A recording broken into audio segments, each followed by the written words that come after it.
Well, welcome back to the Wide Comics Podcast, where we talk about the comics that impact us.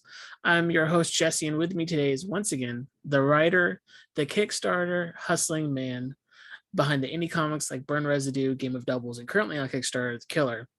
It's Jonathan Thompson. How's it going, Jesse? It's going good. It's a pleasure to be back. It's been a long week, and all I've been looking forward to is talking comics with someone because it's been far too long since I've been able to do it. I get you there. I get you. It's a great thing to talk about. Yeah.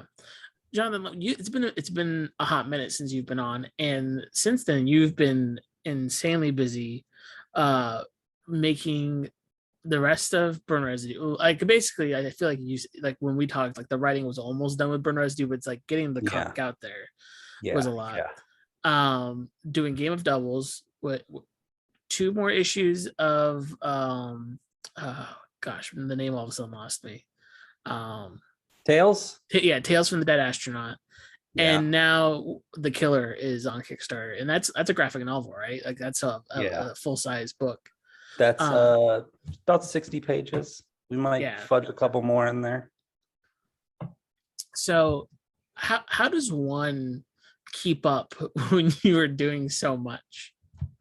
You know, it just seems like a lot because as a writer, you can kind of sit back and you can find the right people to work with, and you can kind of have things going on at the same time. It's, I still have a day job. I still am able to pull it all off somehow, just carve out the nice nick of time to like focus on a project, get it done, find an artist, and, start to feel it out from there.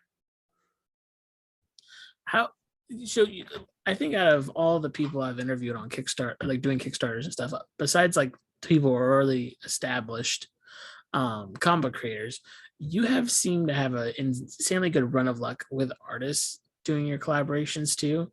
Like I'm bad with names, so I probably don't. I'll walk you through. Yeah, but one?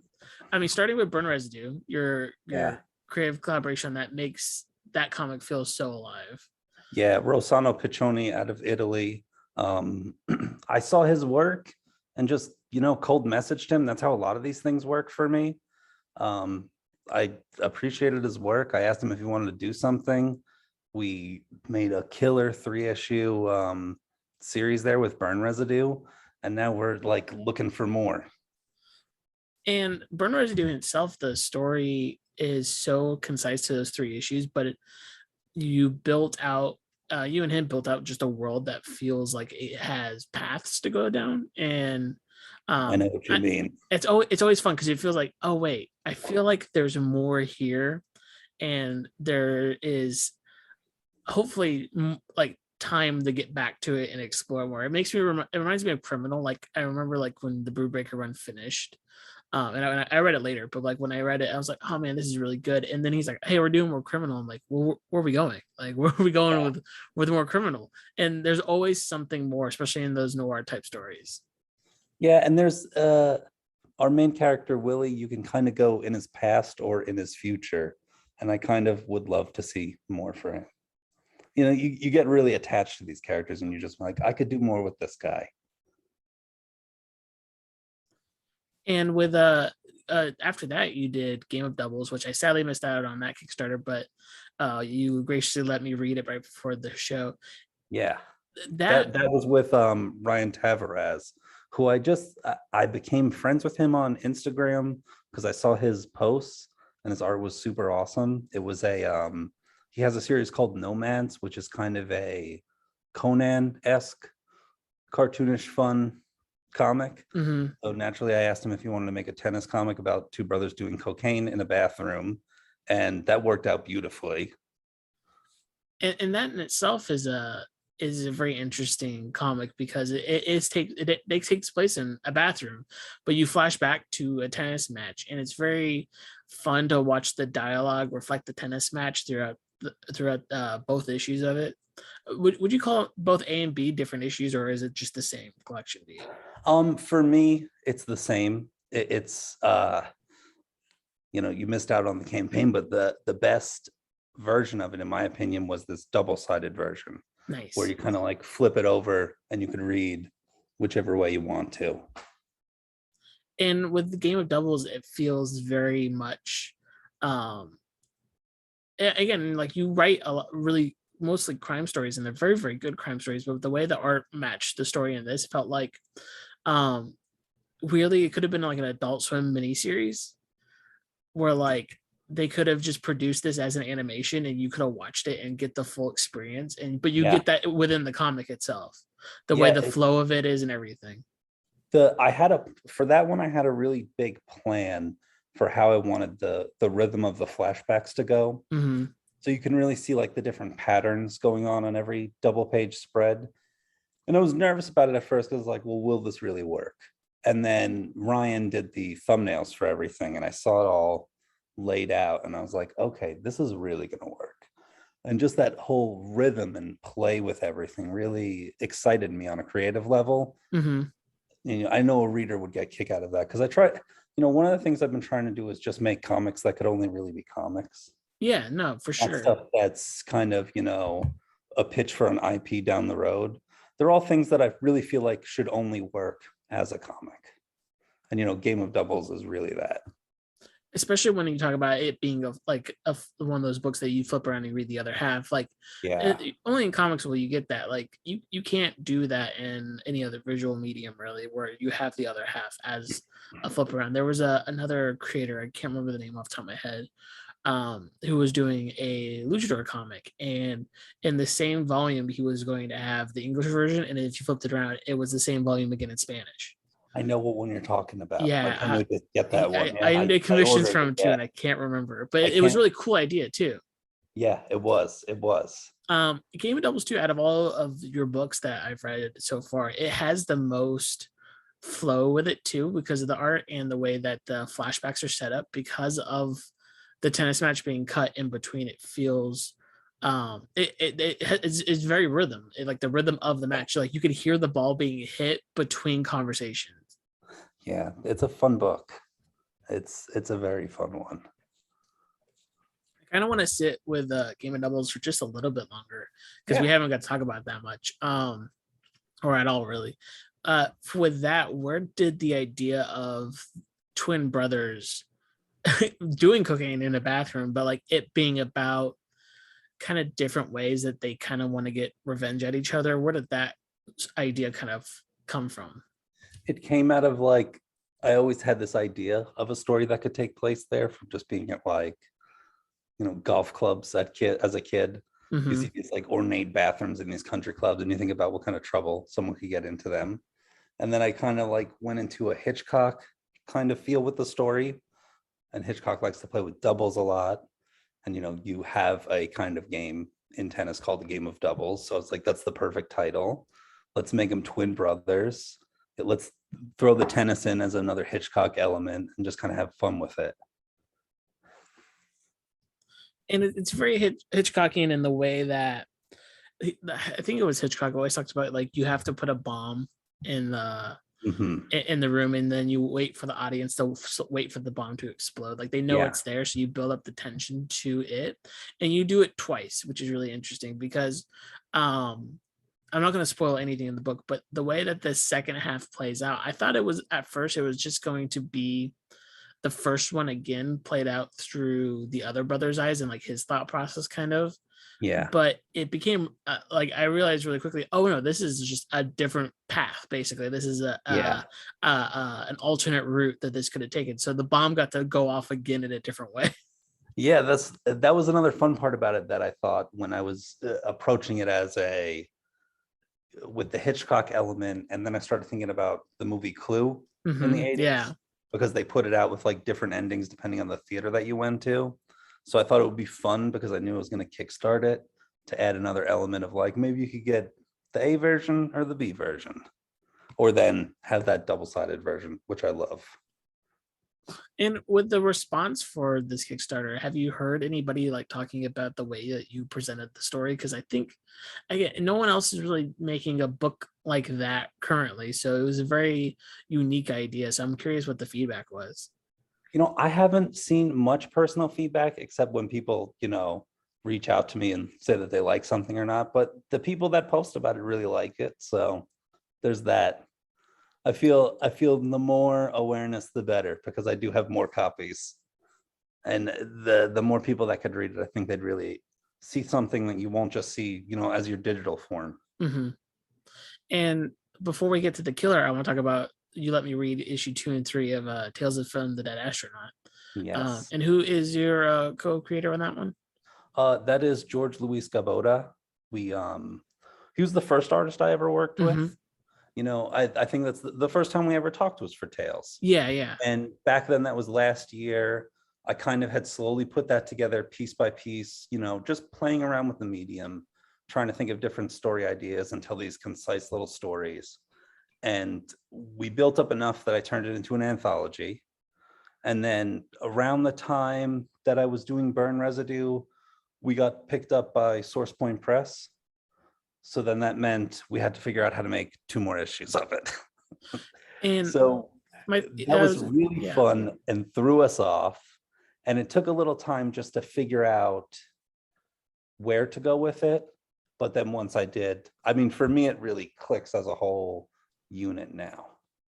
Yeah, I was reading it. I was like, wait a second, these are all continuing from the first Yeah. one. So I had to dig out my first one and like go back to it and read that again and then see how they all connect. And but you still leave them all open though, kind of for course. more. And so it's like, what interesting, because I think we talked about for the first one, like you had like I think you might have just gotten picked up, and we talked about maybe off air that like more was coming, Yeah, but I think so. but when you wrote that first one, you didn't know that more would be coming. So the first one is written with the conclusions, but also like you can keep going, and it's so fascinating because 2 out of the 3 of them, 2 reads the most like this story is going to continue. You know that for a fact it's going to continue. Yeah. But 3, yes, there's endings in 3, but there's still even better hooks in 3 than there was in 1 for stories to keep going with these 3. Yeah, I think so. I think that started to become the plan, was make that number 2 kind of like a fun bridge Mm-hmm. to what you could do later in a 3. Yeah, it's a lovely, weird book. It's going to be in the next previews. So I think it's going to start coming out in November. So November, December, January is 1, 2, and 3. Okay, But cool. it's such a weird book for friends of like heavy metal, Mobius, weird sci-fi. We kind of just went crazy with that one. And these are gonna be like full size comic too. Like Yes. I believe the first one, like the first Tales, was a little smaller. When I did my original print run, I made it that little digest size. Yeah. These will be the full ones. You have to remind me when they go out on previews because I want to make sure I add it, but I will forget. Yes, I think next week is when it comes out. The Okay, I'll have to do a deep dive on that. And how exciting!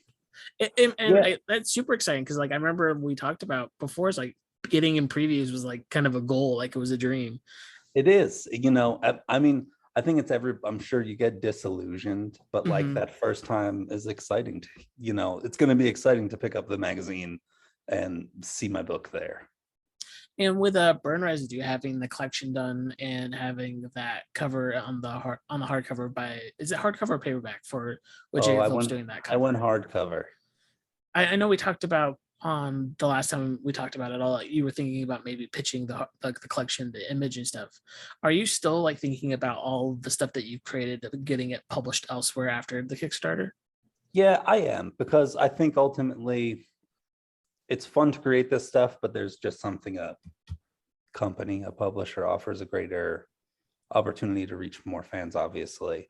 So I think it's also nice to have as a creator to have this back pocket of backlog material that could come out at any time. Out of all the people I follow that do Kickstarters, and I've supported a lot of them as much as I can, because I think for everybody it's hard sometimes, and sometimes you kind of you miss a period because like pay periods are all weird. But you are the one that's like always like, you like, soon as this one's done, like soon as the killer's done, I know for a fact that you're gonna be like, I have another one coming up. Don't worry about it. Like there's already gonna be another one in the works. And out of everybody, it seems like you're always on top of it. It's like, okay, this book's done, now move on to the next one, and don't stop until like something big happens here. Yeah, I mean, the hardest thing always from a writer is that you really do have to pay an artist their proper fee. Yeah. And that was probably something that I didn't get for a long time as like a younger kid, obviously, because you're like, I don't understand. You don't work for anyone. Why should I pay you this? Yeah. But then when you really understand it, and obviously I got to a point where I could afford to pay an artist to do Tales from the Dead Astronaut 1. But then once I realized I could kickstart things, get the artist paid their like rightful pay and have enough to print and ship the thing, that's it kind of like just snowballed that way, because it kind of made sense to go from one project to the next in that point. You aren't inhibited by the normal things that you think you're going to be. And that's and seeing your career path doing this back-to-back Kickstarters like this. I mean, I think now we're at triple Kickstarters in a row, because like you finish Burn Residue, and as soon as like I think the first issue was out, you're like, hey, I'm doing Game of Devils, and as soon as I took a longer break than that. This one was closer. This one was super close. Yeah. You're already teasing it before the end of Game of Devils was out. And so it is inspiring though, as someone who wants to write comics. It's like, I just need to write a 5-page script, talk to some artists, figure out a payment plan, and get it going. Exactly. Just get that the ball running to get those first couple pages out there. Yeah, because like once you like Tales from the Dead Astronauts, like once it's out there, people were like, oh wait, this guy knows what he's doing, so we can support the next thing. Exactly. And so like 5 pages is basically the jumpstart any creator really needs to get going. It's just those 5 pages. And sometimes you'll find a creator, like an artist collaborator, who's like, hey man, I want to do this too, so why don't we just do it together like for free, and if we make money off of it, we'll make money off of it. Yeah, there kind of gets to be like that trust that will make it through to the other side, that we're both in it together. So let's talk about the current one that's in its last week, and that's The Killer. Who's your collaborator on this one? This is Attila Schwantz. He's another Italian artist. He's partnered with Rossano at his studio, so I kind of plucked him away from some of the art that I seen on one of his projects. Mm-hmm. And when you were writing The Killer and you saw his art, how did you like think like, oh, and this is matching the story I want to tell here? I knew his art was so different that I wanted to try something different. Yeah. But I didn't change my scripting style at all. Mm-hmm. I just it's something I learned early working with George, was that you have to really trust the artist to do what they're going to do. So I put my idea for everything, scripted it, and said, show me what you got. And with The Killer, like if anybody sees the art for this, it's very Sienkiewicz-like in some ways. Dave McKean style. Yeah. Out there. I don't know if it's the cover, if it's just the promotional art. It's very inspired. There's a I want to say Japanese, or maybe it's Chinese. Joe Shishido. Yeah, it's very much inspired by that.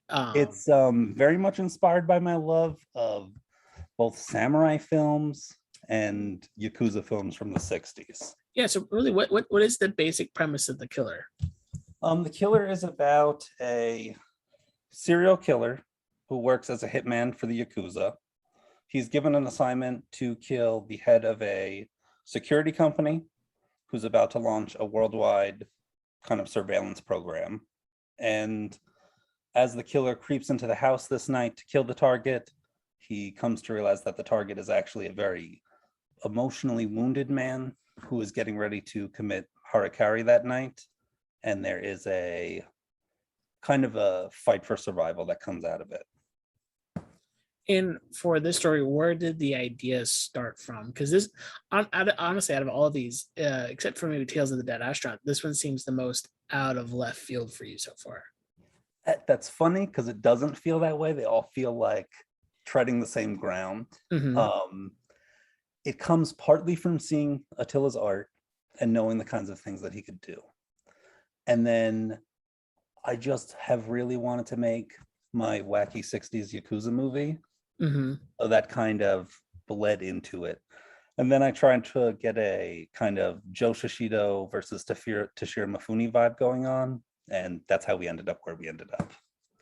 And for this book, it looks very dark and it looks very scary. At first, when you first were like emailing people about it, I was like, is he writing a horror book? Is like is this what this one's about? But it's just the style of the art makes it kind of look darker than most stories. And I don't know if you can get darker than Burn Residue. Even Game of Doubles is pretty dark. I don't think you can get darker than Burn Residue. Yeah. So for you, what's the tone? Is it dark or is it kind of a dark comedy in some ways? So you say you were like trying to do your wacky samurai. Wacky in the sense of just the insanity of maybe the violence. I think it has elements to it that are horror, because the killer is a demonic entity. Mm-hmm. So he eats hearts of his victims because they make him feel powerful. He is very sadistic and gleeful in his actions, where you then have this kind of quiet death march coming from the target. So you get to kind of blend the insane action styles of a Yakuza film also with, like, a dark Mifune movie, a dark Kurosawa movie, a Throne of Blood. And were there any other like comics you were reading or books you were reading at the time that kind of inspired the story too? Because we talked about the movies and stuff, but I'm curious if there's literature at all that inspired. Really what inspired me was reading Alan Moore's Storyteller, Gotcha. the kind of biography on him. Mm-hmm. And I got to the point where it was post his DC work, where he was in a contract to just do these graphic novels. And he only made one, which was A Small Killing. And I read it and I loved it. And I just loved the idea of doing something like that, something that was that contained, especially when you see, like, what Brubaker and Phillips are doing, what more creators are starting to do with kind of just a straight graphic novel, which is the way a lot of us read this stuff in the end. Yeah. So I was focused kind of on those ideas and pushing myself to do something, even more different than I had before. And for The Killer and all your books, to you, which one has ended up being the most personal as you're writing them? Because I know for writers and artists too, like you eventually put something of yourself in them, but they all kind of have different levels of that. I'm curious which one has the most of you in it so far.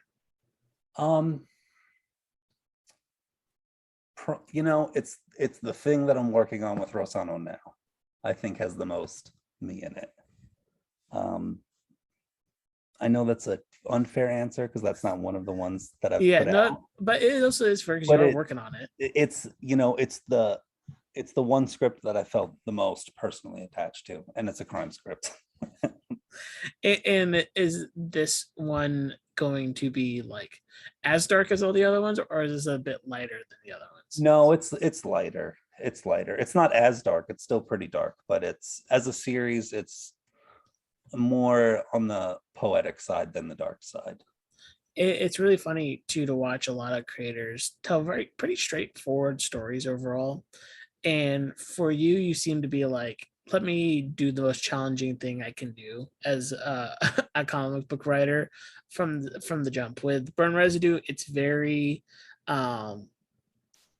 like abstract in some ways, where the way the story is going and how you're feeling. And with Tales from the Dead Astronaut, it's very I like that, like at least one story so far in every issue is like silent, and so you kind of have to infer a lot from Tales of the Dead Astronaut in some of these stories. Game of Doubles is very complex because you're following a set path and you never know when what's gonna come next, and even like the twists kind of at the end where you're like, okay, but what happens, like what happens from here?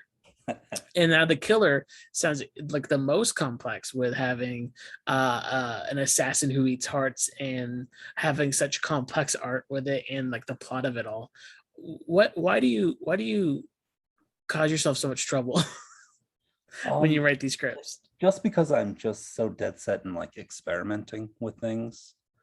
I'm in this sweet spot where,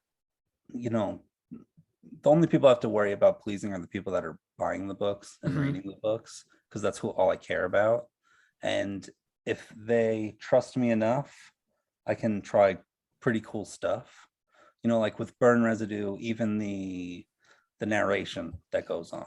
It starts in this third, like speaking from the future about the past, Mhm. until the story catches up to the present, and then it switches to first person in the moment narration of everything. It's like that was a fun experiment. And then with Tales, it was like constantly switching the kind of story you're telling. Then with Game of Doubles, it was adhering to that rhythmic structure and setting myself, well, we can only have these 8-panel pages, and this is how everything is going to build through there. And then with The Killer, it's trusting the more surreal nature Mhm. of Attila's work to properly communicate the story we're telling. But also, because of his art, it allows us to do some really cool stuff. There's a couple double page spreads in here that I think are just going to be out of this world. As a right now, when you back the campaign, you're only seeing the first 6 pages. Mhm. You have no idea like how awesome it's going to get from here. Yeah. And that's the thing about this campaign more than like all out right now. I'm like, I just want to see the final product so badly that I just want this to succeed, because I'm going to be very bummed out if I don't get to see the full book. How do you think I'll feel? Um, No. and so when it comes to Kickstarters, do you ever worry at the beginning, like, I don't know if this was gonna like make the numbers I want it to make from the get-go, or do you just try to never let that cross your mind until like it either succeeds or fails? You can't. You can't let like you can't let any kind of like negative feeling seep through Mhm. when you're in this. Like you could be scared.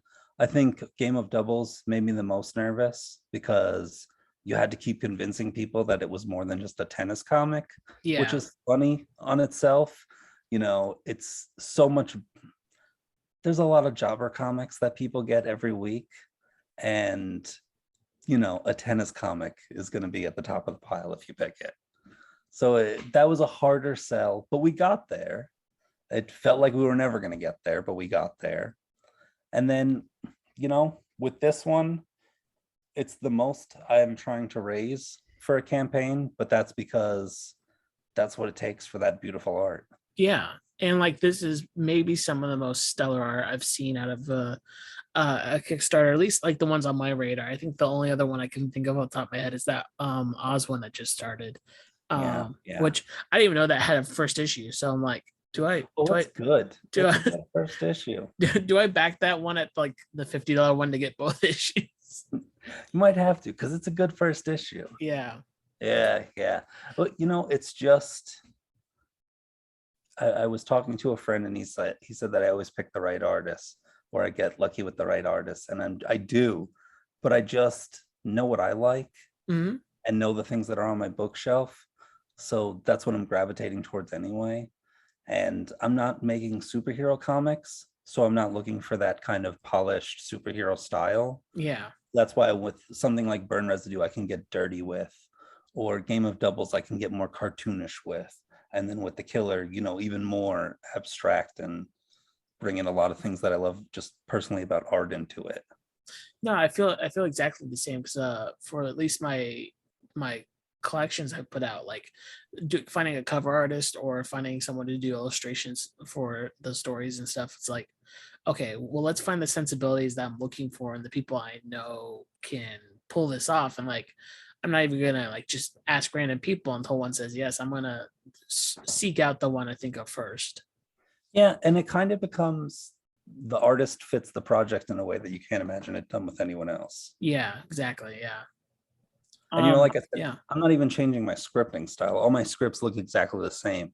So that's even more fun to me as a creator, to see every different way that people take it in. Yeah. Speaking of scripting styles, what is your current style of scripting? Um, I mean, I start with a blank page and write the page numbers and note where my page turns are. because I think those are important for the rhythm. And then I just kind of go from there and maybe write a word or two. That'll be the page. And then I pull up my final draft and I script the hell out of it. And do you use any specific programs? Because I know some people use scripting programs and some people I just use Final Word. Draft just because I'm comfortable with Final Draft. Mhm. I mean, I'm sure you could do it on Word. You don't need a program to write. Oh, one thing I'll say is I always write my scenes silent first, especially Gotcha. because it's so visual. Mhm. It's more about my kind of like directing and editing head takeover, because I focus on what the important image and emotion is. And then I go back and tell the story with the words and fill it in. For you, do you ever see yourself doing I'm trying to think of like the right word for it. I don't know if there is a right word for it because there's very few people that do it. But like a prose comic where I think of like AD by Scott Snyder and Jeff Lemire, or a few issues that Grant Morrison did on Batman, and even like James Tinian's doing somewhat in the Nice House on the Lake and in Department of Truth, where like there's half just full pages of writing. Do you ever think about doing that, where you just write a prose story and then have someone illustrate it as it goes along? We thought about doing something similar in this book. We played around with some areas, and then I'd rather it be more art, so we pulled that part out. So we kind of have it now as like a $5 digital add-on. Oh, nice. It's this kind of Diary of a Madman style of doing it. So experimenting. Yeah. Prose mixing in with comics is always something I'm the most fascinated with, and I'm always curious with independent creators if they would ever dabble in something like that. Yeah, well, I'm gonna try. At least it'll only be 12 pages. Yeah. With with Burn Residue, you got J.F. Phillips to do the cover for the collection. Are you gunning for any stretch goals of special covers for the killer at all? We're working on a variant cover. Mm-hmm. Attila is going to work on that this week for the lead up to the last week. That's probably as far as we go. I will put, if we hit stretch goals, I will do a kind of process zine that will really dig in and kind of show every which way this book was created. Oh, that'd be great, because honestly, like as many books as have been written about comic book making, it's still so hard to figure out how to do it. Yeah, it's also kind of like improvisational jazz. You just sit there and you kind of know the riffs that you want to do and kind of know how a story is told. And then just try and do something that's different and you. So you've told space stories, you've told Hitchcock stories, you've told gritty crime stories, and now you're telling basically like a Kurosawa story.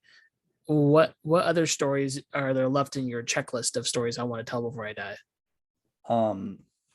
So the next project for the fall is a race car comic. Oh, okay. So that's where the fun begins next. Is And it I'm like thinking Ford about versus Ferrari, or is it more like well, the it's one more with... like Mario Kart and Oh, Cowboy okay. Bebop. So it's back to space, but it's I'm trying to think of a different way to present it than a typical comic. That sounds really like the idea of just a space race in that kind of way, and like knowing you, there's going to be some kind of crime element to it. There's always something. Yeah, that sounds like it can. It's going to look amazing, but it's going to be a lot of fun too. Yeah, it's that one is there, and then I have two pretty sizable original graphic novels that we'll see where we end up with those. For you and ideas, do you have a journal that you like when you think of something you jot it down, or is it something that you like, oh, if I remember this, I'll go back to it and kind of gestate it on it more? Like how do you develop your ideas? I've been coming up with ideas since I was a kid, and it's just the ones that stick in your head so long Hmm. that you have to do. Game of Doubles is one of those ideas that sat in my head for so long. The Killer is kind of one of those ideas that sat in my head for so long. They're the two pitch projects that I'm working on right now are ideas that I've had for a long time. So it's those things that just like persist, that you're always thinking about a little bit, and moving the chess piece a little further and how you're going to do it. Yeah.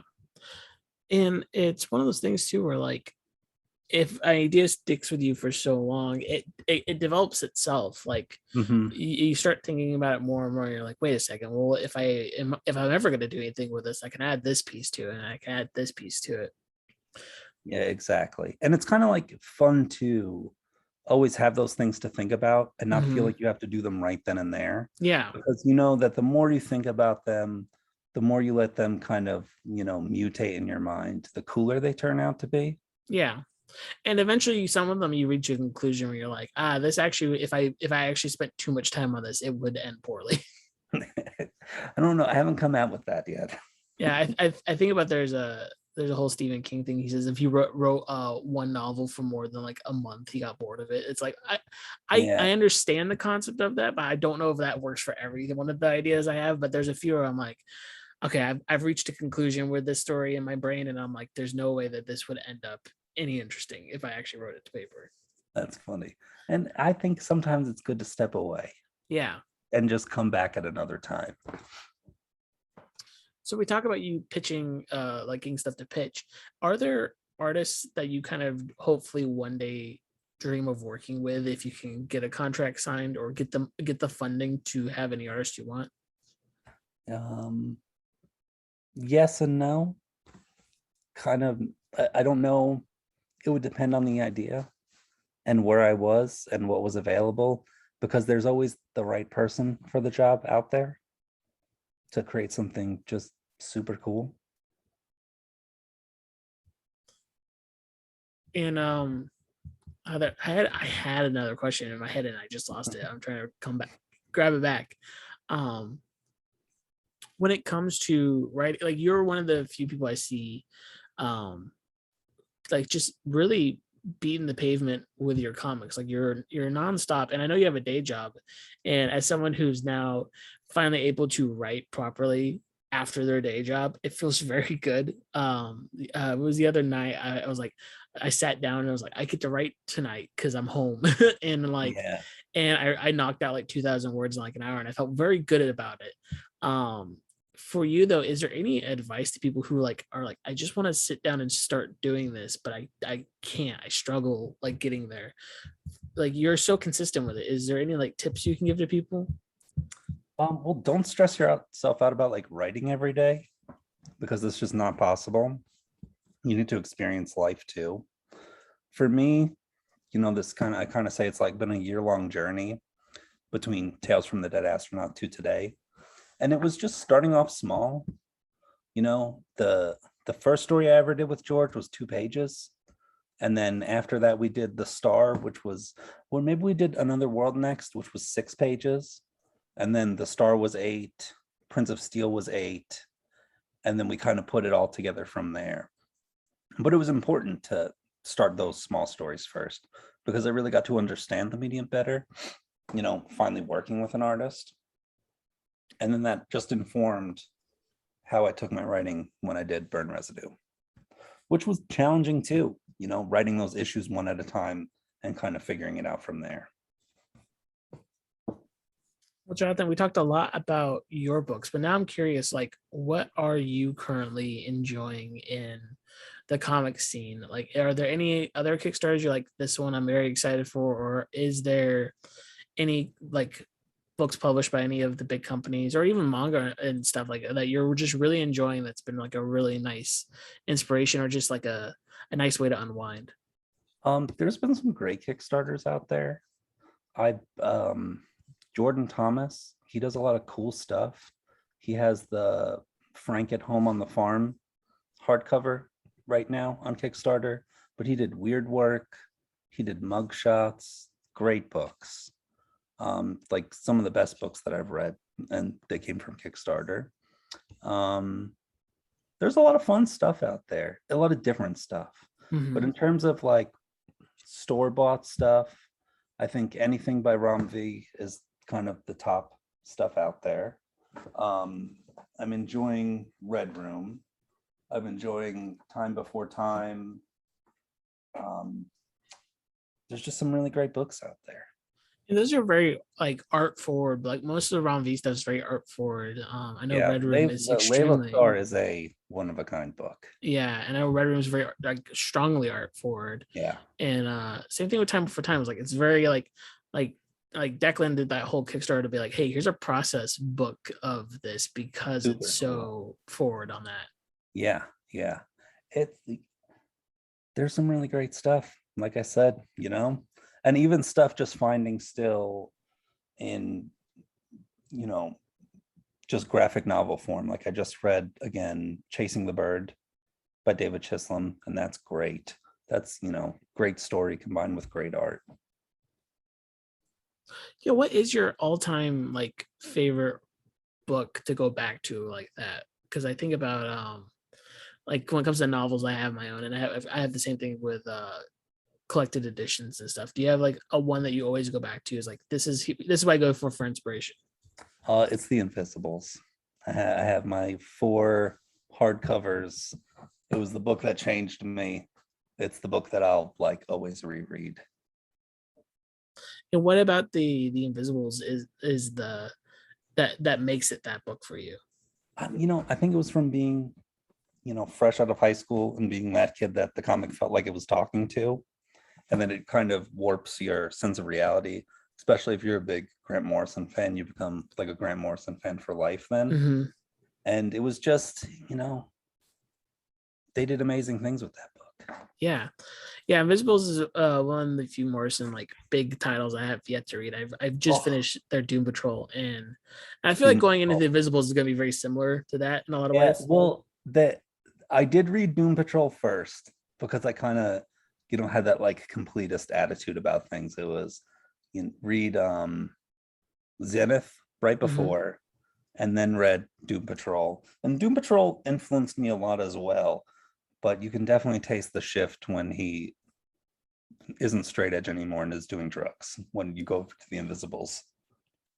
Yeah, and honestly, I feel like they're at least for me, there's someone who's going to come across one of your books and kind of get the same feeling because they're so different and they're so creative and they're so non-rule conforming in a lot of ways that I feel like someone's going to come across like The Killer or Game of Doubles or Burn Residue and be like, hey, this is the now what I base my stuff off of.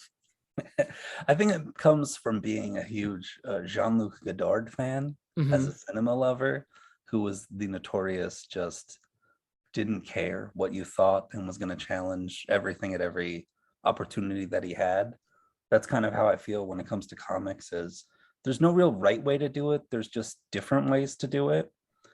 And you could be one of a million guys just trying to do the same thing that everybody else is doing, or you could do things that creatively fulfill you and help you understand your form of storytelling better. And that's kind of what I've been finding here. In like filmmaking, it's a collaborative process where like the collaborators are going to influence and inform your creation in ways you never expect. And that's why like comics, like there's rules to everything, but comics are one of those things where rules are meant to be broken the most, it feels like, unless you have a really strict editor or something, where like the collaboration is there to morph the comic into something that you can only get in comics. Yep. I always ask my artist to start with like a character design, how they would draw the characters. And then that just completely informs everything else for me. I kind of start with that story idea.